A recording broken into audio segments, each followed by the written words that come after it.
Okay, so this was my 5th visit to Quarter Mile Lane. Once again, I am in an kindergarten classroom with 15 students.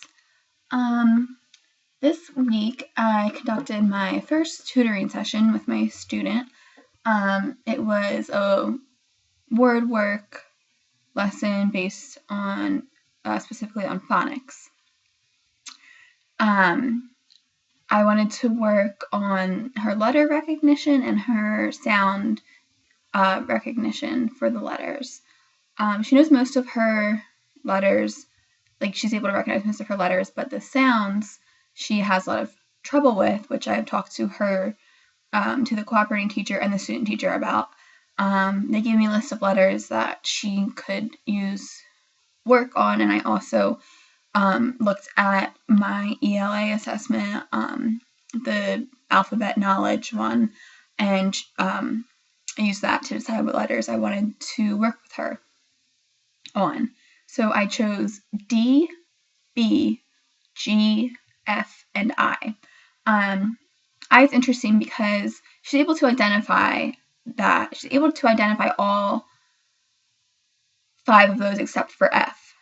She had a little bit of trouble, but I'll get to that in a minute. I is interesting because it is the, in Spanish, the I makes the E sound, and my student is an English language learner, so that's a little complicated for her. But I started out my lesson by, I had flashcards. I know they're going to be backwards, but these are the flashcards that I made with all of the different letters on them. I had capital and lowercase for all 5 letters. I spread these out on the table and I had her match the lowercase letter with the capital letter. She did very well with that, had no problem at all. And then after that, once the letters were put together, I had her identify each set of letters. She did that pretty much without a problem. Then I had her say the sounds of each set of letters. So I said D says D, B says B, F says F, G says G, and so on. So I said the sounds first, and then she would repeat it, and then towards the end she started saying it with me, and then I asked her to say the sounds on her own, which she did. She had a little bit of trouble with F. She needed help with F. So like we just went over that sound a couple more times until she got that, and then like I said, she had trouble with I because it makes the E sound in Spanish. So after we went through the sounds, I used this book. I know it's going to be backwards, but it's the letter G. And I had the student first go through the book and identify where all of the G's are found. And it's a pretty simple setup. It's the same thing on each page. It says G is for, and then it has something that starts with a G. So G is for goat, G is for gift. I had her go through and find all of the G's in the book. She had no trouble identifying the G's. After that, I read the book with the student. The student would read the letter G whenever it came up, and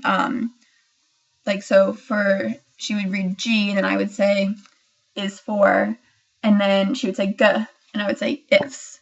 So she would read the letter and then also read the sound whenever it came up. Looking back on it, I think it went fairly well. The student did a good job identifying her letters and sounds. Like I said, she knew all the letters but had trouble with the lowercase f and the sound that it makes, as well as I. Halfway through, the student seemed to get very uninterested and kind of became a little bit unengaged, so I just encouraged her to sit up straight and push her chair in and remind her that, we're almost done, and I have stickers for her if she does well. So I reminded her that, like, if she did well, she would get a sticker at the end. Let's see. One thing that I wish would have went smoother was the reading of the book. I would have liked to practice with maybe a different book, or maybe have read 2 books.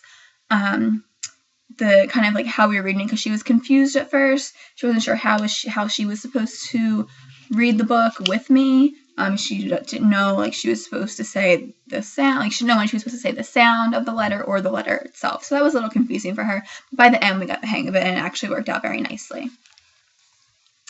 Let's see what else.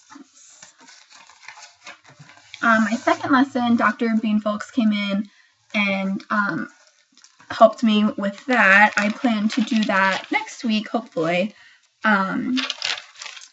Basically, what I plan on doing for that is to, the student will pick one of the 5 letters that we worked with the first lesson. We'll make a book that pertains to that letter. So we'll be using high frequency words, and so it will be I like to, or I like the, and the student writes that. And then if, say, she picked B, I like the bike, she writes the B for bike, and then I'll write the rest of the word. She'll draw a picture of it first, and then we'll write the sentence for it, and we'll do that. Do a few pages of that so she kind of has her own little book. The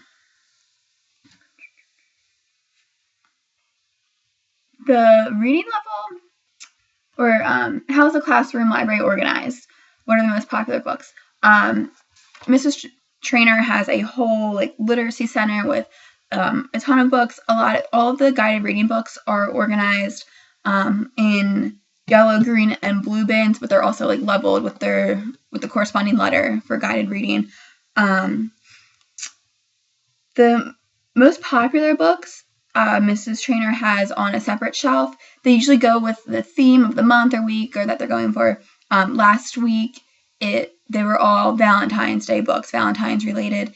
This week they were all Dr. Seuss books, which I thought was really cool because I love Dr. Seuss. They're all related to Dr. Seuss because today was his birthday, and they've been having like wacky week kind of. Today they have wacky hair day, tomorrow is pajama day. What kind of books does my student like? I asked her that question, and she actually said, well, I'll go pick some out. So she went over and I told her to pick out 3 books. She picked out 2 books that were in Spanish, and then the third book was Brown Bear, What Do You See? So I thought that was very interesting that she picked out those Spanish books because she knows that they're there, and that's basically her first language. Does the child have a book box or book bag? I think I talked about this in my first reflection video, but they used to have a book program called the 100 Book Challenge, and they came with like these little book bags. Mrs. Trainer kept those, and now every night at the end of every school day, they take home new books to read at home. It was like done through the American Reading Company. For the connection to the book box assignment, I actually am working on that, and I've been collecting books that are letter based, so a lot like this G book, and then I think I'll put one book in there that might be in Spanish, or maybe just a different book that's in English that interests her.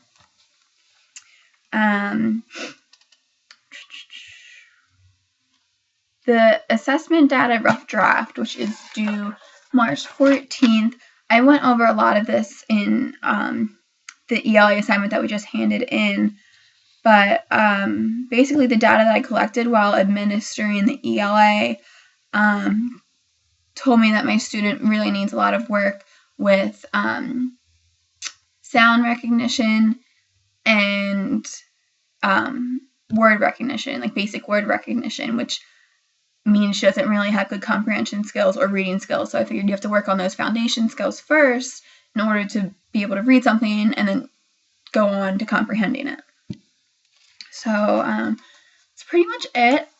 I look forward to going back there and starting my second lesson, or my second tutoring session. pretty much it.